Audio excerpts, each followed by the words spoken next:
কাউকে জীবন থেকে সরিয়ে দেওয়ার প্রথম লক্ষণ হলো কথা না বলা। জীবন থেকে সরিয়ে দেওয়ার দ্বিতীয় লক্ষণ হলো ব্যস্ত আছি, পরে কথা বলছি। এরপর অজুহাতে শেষ থাকে না। দুঃখ একটাই, আজ পর্যন্ত মানুষ চিনতে শিখলাম না। কেউ একটু ভালো আচরণ করলেই বিশ্বাস করে ফেলি। থাকলে কাছে কে আর বোঝে, হারিয়ে গেলে সবাই খোঁজে। আমি তোমাকে পছন্দ করি আর আমি তোমাকে ভালোবাসি, এই কথা দুটির মধ্যে পার্থক্য কি জানেন?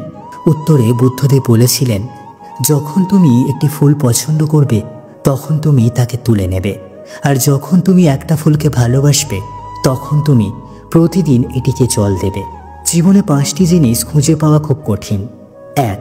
নিজের মনের মতো একটা মানুষ। 2. নিষ্পাপ একটি মন। 3. কষ্টের ভাগিদার। 4. নিঃস্বার্থ ভালোবাসা। 5. বিশ্বাসী মানুষ। শুধু সাপ নয়, কিছু মানুষও খুবই বিষাক্ত হয়। সাপ বিষাক্ত হলেও দূর থেকে চেনা যায়, কিন্তু মানুষ বিষাক্ত হলে চেনা খুবই কঠিন।